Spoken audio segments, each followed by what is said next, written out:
pessoal, hoje a entrevista é com o Gil Giardelli, da 5Era, um grande especialista em tecnologia, inovação, empreendedorismo digital e uma pessoa que tem muito para contar para a gente. Tudo bem, Gil? Tudo ótimo, Léo. Prazer estar aqui. Prazer é o meu, a honra é minha, né? Gil, vamos começar por pesquisas, vamos começar por essa área que você atua de uma forma totalmente disruptiva. O que você tem visto em termos de pesquisa fora do Brasil e o que você vem trazendo para cá, para o ambiente brasileiro? Eu passei uma temporada agora fazendo a curadoria de um curso e também lecionando na Imperial College de Londres. E foi muito bacana encontrar, você tem ali o prédio deles que é o tradicional, no centro de Londres, mas eles montaram um novo prédio agora, todo com investimento da iniciativa privada. E são prédios para receber as startups. Mas o que mais me impressionou conhecendo aquelas startups, que a grande maioria são de biotecnologia. Eu acho que agora a gente está dando um salto, usando tudo isso que a gente já tem, dessa nova economia da inteligência artificial, para trazer novas formas. E o case que mais me impressionou foi, no mundo onde todas as respostas estão disponíveis, o difícil é você fazer a pergunta certa. Alguém perguntou assim, quantas xícaras de café nós tomamos por dia? Quanto que é a sobra de borra de café? O que a gente pode fazer com isso? E hoje, grande parte dos ônibus icônicos de 2 andares britânicos, em Londres, estão utilizando a sobra da borra de café. O que antes era algo que era lixo e custava caro para aquele país, agora vira uma economia circular. E isso traz um novo pensamento que quase tudo que nós vivemos hoje, né? As palavras são mais fortes do que documentos até, são palavras que foram nascidas ou criaram força entre a Revolução Francesa e a primeira Revolução Industrial. E se hoje é uma quarta Revolução Industrial, estamos vendo a era do design biológico, da biotecnologia e de novas ferramentas. E aquela economia montada ali na sala dos espelhos de Versalhes, pós-Segunda Guerra Mundial, Marshall, podemos puxar um pouco mais até Adam Smith, a eficiência operacional de 1776, já não cabe mais nessa nova era. E eu acho que está na hora da gente ter um choque de realidade, um choque de que todos os nossos modelos de liderança, de gestão, de pensamento já não cabem mais. Pois é, quando a gente fala em choque, a gente fala em mudar todo esse mindset que está aí posto no Brasil e no mundo. Em especial no Brasil, o que tem que mudar? Primeiro a gente vai ter que resolver uma equação que é muito complexa, que é a equação que para você ter um lugar onde tem inovação, você precisa ter a iniciativa privada muito próxima da universidade. E aí só nesse primeiro item, analisando, há exceções, mas na grande maioria das universidades existe uma guerra contra a empresa e contra o lucro. Né? Isso dá até outro assunto. E outro ponto é a terceira, que seria boas políticas públicas. Eu não estou falando nem de investimento, de dinheiro para inovação, acho que isso a gente já tem muito. Mas eu acho que o que está faltando é, por exemplo, a gente tem uma lei onde uma patente não demore de 12 a 17 anos. Num debate que eu tive sobre patentes em Brasília, uma pessoa falou assim, não, a gente tem como resolver isso, tendo mais dinheiro e investimento. É fácil fazer as coisas com mais dinheiro e investimento, mas tira da onde? Será que a gente não tem formas mais do século XXI para entender como fazer patente? Porque hoje eu tenho vários alunos, e eu mesmo estou fazendo isso, onde leva a patente para fora, que é muito rápido, que é muito bem resolvido. Você faz o PCT, né? Então a gente está vendo esse mundo que não tem essa tríade, universidades unidas com iniciativa privada e boas políticas públicas. E não é um aspecto tão difícil de ser pensado e percebido. Inclusive você apoia alguma linha governamental de avaliação dessas soluções, do que é possível, do que é necessário ser feito?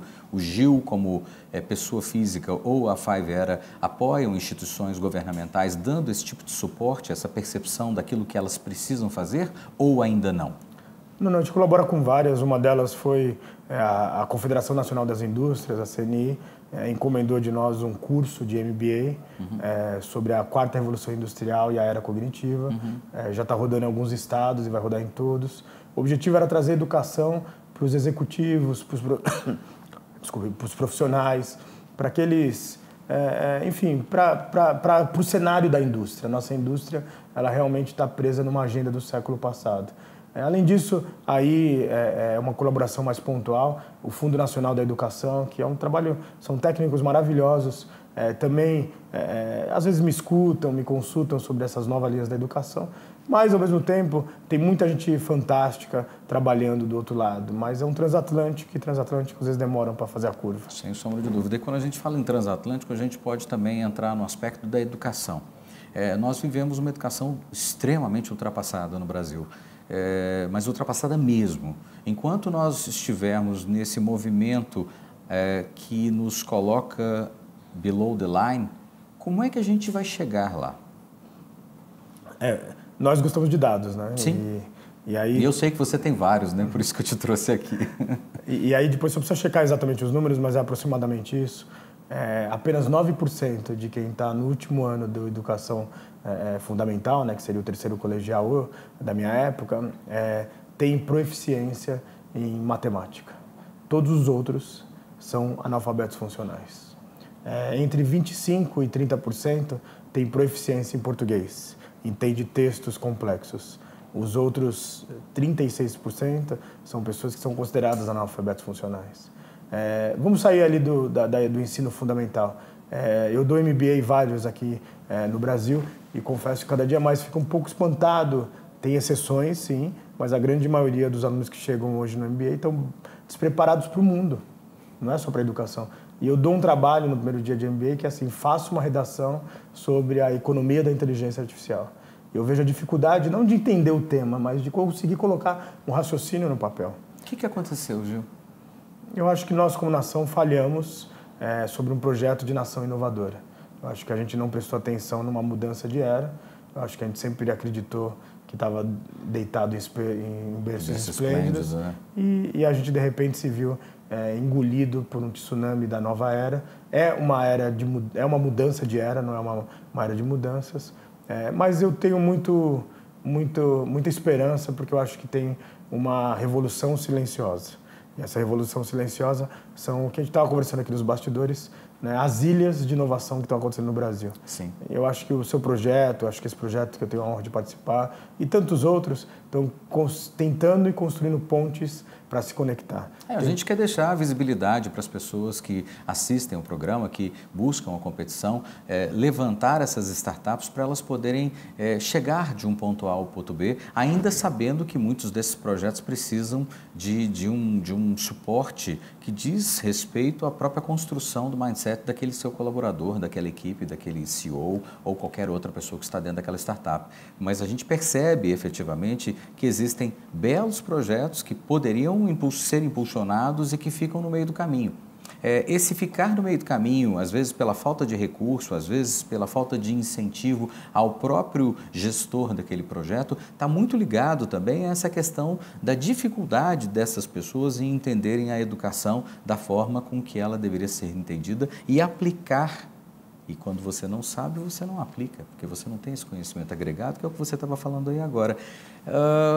A solução são ilhas, sim, né? Talvez pelas ilhas a gente consiga dar uma mudada. Eu acho que são arquipélagos. São arquipélagos. Mas por enquanto a gente só tem ilhas, né? Mas você sabia que eu ajudei, foi uma pequena colaboração num paper de Stanford, do MediaX, e eram as habilidades para a economia da inteligência artificial, que é algo que nunca se viu desse tamanho e dessa velocidade. A primeira ponto que se recomenda para as pessoas é transdisciplinaridade. O que seria isso? Conta pra gente. Esse conceito de trabalhar em caixas de ciências exatas, humanas e biológicas não cabe mais. Que agora as complexidades do mundo são tão profundas e rápidas que a gente vai ter que sentar, por exemplo, eu tive esse final de semana, um arquiteto que ele me disse assim, eu nunca imaginei que eu ia trabalhar com data cientista. Eu nunca percebi, eu não imaginava na minha faculdade que um dia eu ia ter que amar os números. E aí eu acho que entra num ponto muito fantástico da educação. Se a gente entrar no primeiro renascimento, eu acho que a gente está vivendo um novo renascimento, mas já volto nisso. No primeiro renascimento você teve Da Vinci, que ele pagava jantares para as pessoas para observar os sorrisos delas.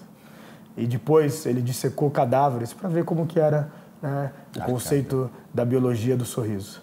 Se ele não tivesse essas observações, ele não faria o sorriso perfeito da Mona Lisa. Mas mais do que isso, eu acho que está surgindo um ser humano vitruviano. É um ser humano que ele tem que amar, sim, a humanidade, ele tem que entender sobre esses conceitos da humanidade, mas também ele tem que ver muita beleza nos números. E por enquanto, e aí eu falo da educação geral no Brasil, a gente está dividindo as pessoas. Você é bom em redação, você é bom em ciências exatas, Porque você é criaram bom um em pacote biologia. pra gente, né, Gil? Foi criado um pacote, você tem que fazer isso. E te entrega alguma coisa tosca, integrada, mas ao mesmo tempo totalmente desconexa com o que hoje é necessário ser feito. E não vai mudar. Se a gente não fizer... tem matérias que eu acredito, você tem números e pode me dizer se eu estou certo ou errado, mas eu acredito que 50% ou 60% do que é ensinado nas escolas não precisaria ser ensinado. Você ganharia tempo e faria cursos mais técnicos, mais objetivos, na linha do que você estava mencionando há pouco. A convite de uma entidade, agora em 2018, no começo desse ano, eu fiz uma pesquisa quais eram os 10 cursos mais procurados em 2017 nos vestibulares do Brasil. Ok. Dos 10 mais procurados, só tem um que não vai passar ileso, mas vai sofrer menos com essa nova economia da inteligência artificial, e que é a psicologia. Todos os outros, por exemplo, a engenharia, ela quando você entra numa faculdade de engenharia, você provavelmente depois de 4 anos vai sair um ser humano melhor, com conhecimento bacana, mas tecnicamente para o mercado de trabalho você está defasado. Zero. Porque a gente está falando de engenharia cinética, estamos falando de engenharia de civilização cósmica, de outros assuntos que vai ter que entrar na pauta. O bate-papo aqui com a IBM hoje mais cedo, com 2 profissionais aqui, líderes de grupos aqui, foi muito nessa linha. Em 20 dias, em 40 dias, em 6 meses, tudo está mudando. A revolução é por minuto, é por segundo. Esse processo está muito rápido. Né? E aí, para você ter uma ideia, uma empresa que eu estou muito próxima, uma multinacional, ele precisava contratar data cientistas. E a gente tem que entender que o data cientista lá fora é um cara que tem doutorado, etc. Uhum. Aqui a gente tem uma flexibilidade, digamos assim. Por quê? Porque a pessoa pode, não ter todo esse doutorado, mas ele já vira um data cientista. Uhum. Mas, por exemplo, ele pode ser um jornalista e ser um data science, é um data jornalista. Ele pode ser um médico e ser um data health 2.0, enfim, tem vários caminhos. Só que essa grande multinacional batalhou muito, conseguiu achar 2 nomes. Uma das meninas selecionadas é uma menina que ainda não acabou a faculdade. Ela ainda não entregou seu trabalho de TCC. Uhum. Só que ela deu um nó no sistema inteiro, até dessa empresa que é a sede nos Estados Unidos, porque o que ela pediu de salário era algo que não cabia para uma pessoa que não tinha graduação. Então até dificultou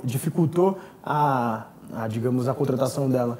Mas aí fizeram, uma gambiarra ali, conseguiram uma gambiarra no sentido ético, não no sentido de fazer, e conseguiram contratar. Mas imagine só, imagine o papel do profissional de gestão de recursos humanos. Mudou. Ele não consegue saber quem ele vai contratar, porque quem está pedindo também não sabe o que pedir, porque não é mais tão fácil. E aí vem um ponto importante que eu queria que você me ajudasse numa reflexão.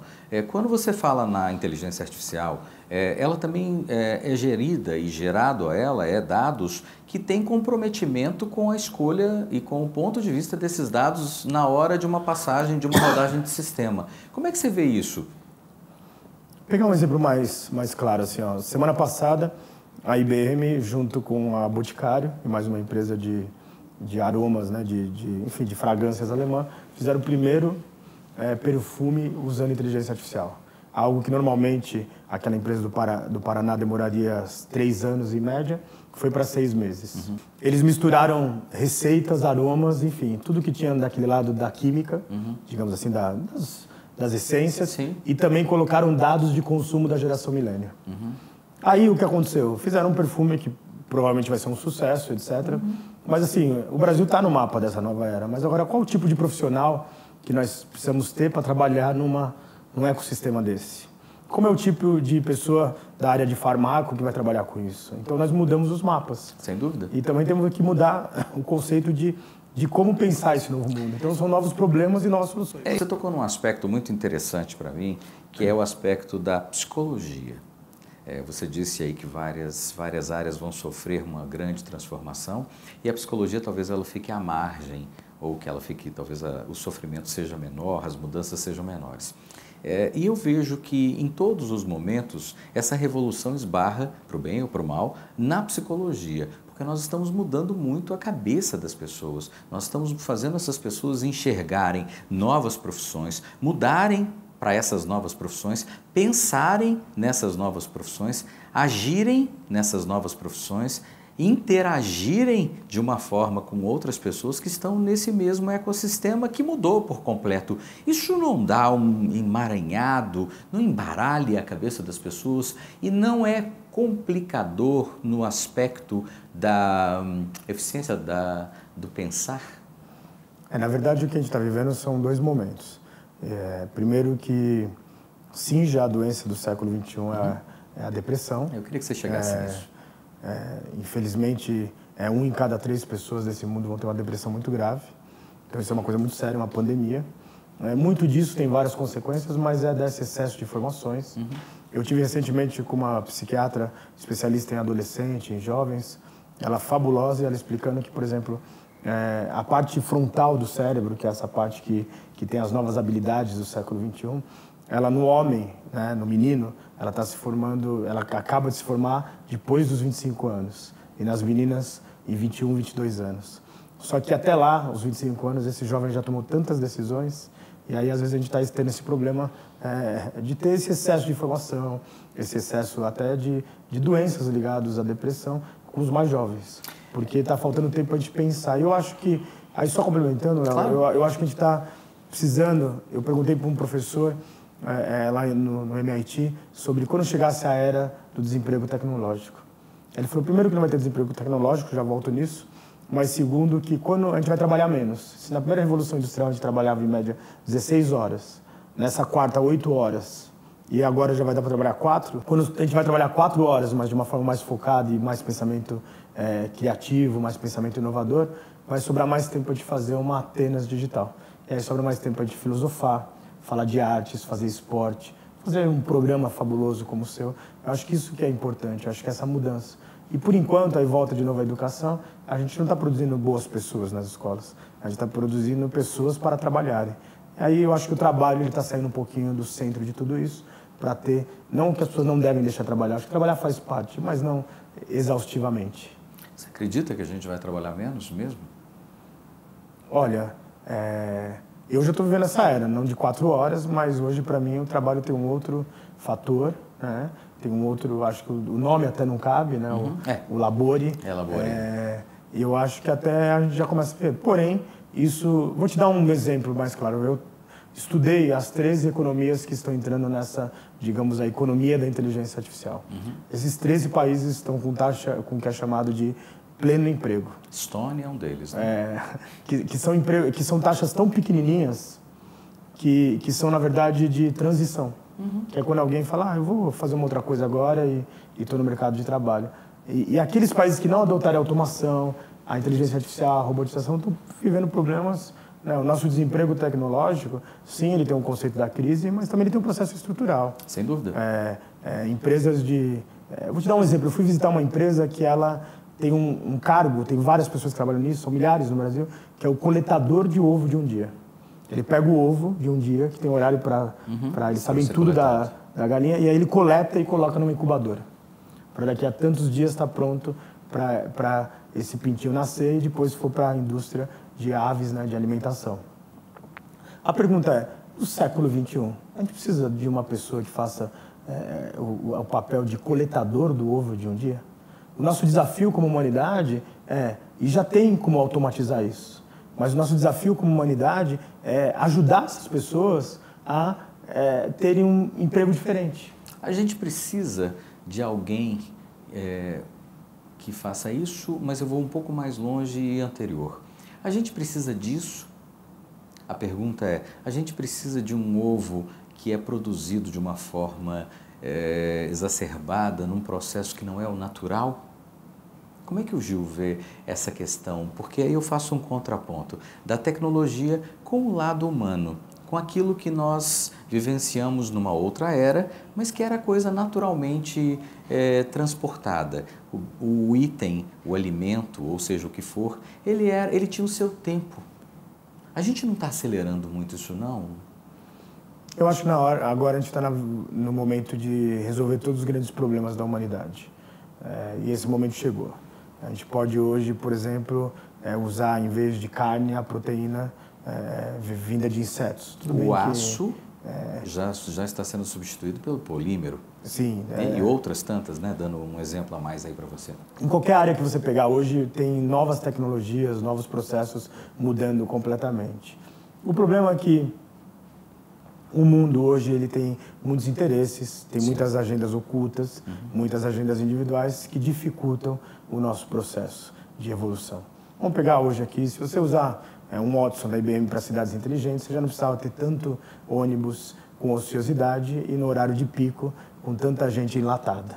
O que está faltando é assim, os números já estão aí, os dados já estão sendo processados, agora falta pessoas para entender esses números e compreendê-los e tomar atitudes. Pois é, e quando a gente fala de tomar atitudes, né, a gente fala sobre um CEO que precisa, às vezes, perder um EBITDA para ganhar uma evolução na sua companhia. Eles estão dispostos a entrar nesse jogo, que é perigoso, mas necessário? O que está em jogo agora é que, assim, os CEOs e a alta, digamos, a alta cúpula, parte da empresa, não dá mais para ter esse pensamento só de quarter. Todas as empresas que só estão pensando no quarter e no seu bônus estão tendo problemas enormes. Aconteceu agora no Hemisfério Norte sobre isso. Vai ter que ter o que a gente chama de a gestão da inovação e da complexidade. O que é isso? Você todo dia vai ter que pensar a gestão do presente. A gente tem um presente para entregar, não adianta. Temos nossas metas, horários. Vai ter que todo dia fazer a gestão da mudança. Mas a mudança mais cara na gestão da mudança é do próprio executivo, não da equipe dele. Porque numa era da liderança do exemplo, você tem que mudar você primeiro. E a outra gestão seria a gestão do futuro. Muito do que a gente está falando está por aí, está disponível, é só ler um pouquinho que você chega lá. Mas a maioria das pessoas está vivendo a gestão do ai meu Deus, isso é para ontem. E aí nessa gestão do ai meu Deus, isso é para ontem, a gente está vivendo um lugar onde as pessoas só estão pensando nos seus próximos quarters. E eu já tive conversas similares com 3 CEOs, e aí, dando uma ajeitada na frase deles, a resposta foi mais ou menos assim: olha, eu sei que tem que ter a mudança, eu sei que o caminho é a inovação, eu sei que também a tecnologia está aqui para nos ajudar, mas eu estou no final da minha carreira. Daqui 2 anos... Deixa do jeito que está, né? Então, assim, isso é normal em todas as grandes mudanças. Tem o que é chamado da inércia da inovação.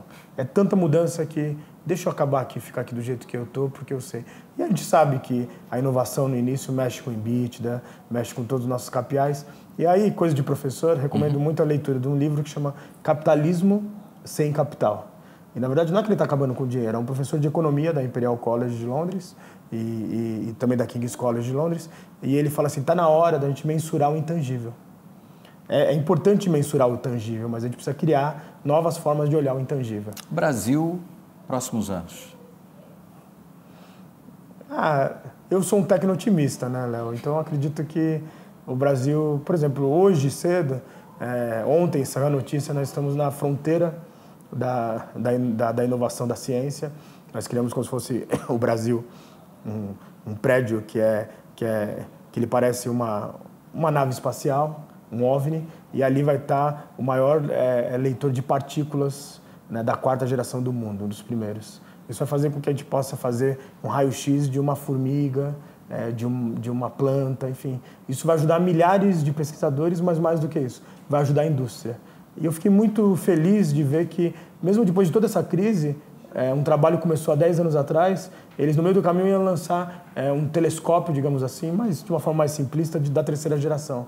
Alguém falou, não, mas daqui a alguns anos vai estar para trás isso. Vamos lançar da 4ª? E aí o Brasil é um dos primeiros a fazer isso. Então, eu acredito na genialidade. Eu faço parte de um grupo de WhatsApp, que eu sou apenas um convidado, mas tem muitos reitores, ex-reitores das grandes universidades. E eu estou muito feliz de ver como eles estão se posicionando nessa nova era. E como que eles estão realmente admitindo que a gente precisa dar um passo à frente. Eu acho que o primeiro ponto para a gente inovar é quando a gente entende que estamos chegando no fundo do poço. Eu acho que a maioria já entendeu. Ok. É inenarrável e a gente fica até meio impactado com tanta informação, com tanta cultura e com tantas novidades que você traz aqui para o público do Startup Show. Eu queria que a gente encerrasse com uma mensagem para esse nativo digital que está aí nos assistindo no programa. Qual que é o caminho, para onde ele vai? Mudar para a Estônia? Continuar no Brasil? Que tipo de curso ele vai e caminho educacional ele pode percorrer? Nesse paper que fala das habilidades da economia da inteligência artificial, tem uma que eu queria destacar, duas, que é empatia, onde a gente tem que se colocar sempre no lugar do outro. Quem está assistindo esse programa, provavelmente, as pessoas que lidam com quem a gente lida, está numa elite, digamos, intelectual desse mundo. Mas tem aí ainda bilhões de pessoas que estão fora disso. A gente está trabalhando para trazer esses 7 bilhões para cá. A prosperidade só acontece quando todos prosperam. Mas eu acho que a empatia é uma nova qualidade. E a outra, que eu fiquei muito impressionado, é a honestidade. E aí o vice-presidente de uma grande empresa farmacêutica, ele agora tem um novo cargo, que é o cargo de vice-presidente de honestidade. Se a gente for analisar, e tira assim da visão do marketing, se você analisar, eu fui analisar o cargo dele, o que ele faz, é muito maior do que compliance, é muito maior do que ética. Um vice-presidente de honestidade marca uma nova era. E nós estamos vivendo uma nova humanidade, uma nova era, um lugar onde você vai ter que ter o que é chamado da educação rápida, mais contínua, um lugar onde você tem que estudar durante para toda a vida, talvez não no MBA, talvez não num curso de 5 anos de graduação, mas tem que estudar. Sempre falar assim, não estude, vai... Não, estudar é importante. E mais do que isso, eu acho que a gente está acabando com a Torre de Babel. Eu estava na China e me encontrei com o presidente da maior empresa de robôs e de inteligência artificial chinesa, depois, enfim, uma das maiores. Ele falou assim, eu não queria te mostrar o último robô nosso. Ele me deu um device que trabalha com modulação cerebral, uma coisa pequenininha, coloquei no meu ouvido. Ele colocou no ouvido dele. Durante 1h30, a gente conversou, eu em português do Brasil e ele em mandarim. E a gente não teve nenhum desentendimento. Nenhuma forma... Desentendimento no sentido de não entender o que ele falou. E aí o que eu acho? Eu gosto de história, eu gosto de mitologia. A mitologia diz que os sumérios começaram a construir a Torre de Babel. E já era um tipo de um arranha-céu. Aí 2 deuses daquela época voltaram e falaram assim, vocês não podem fazer isso. E como punição misturou as línguas do mundo.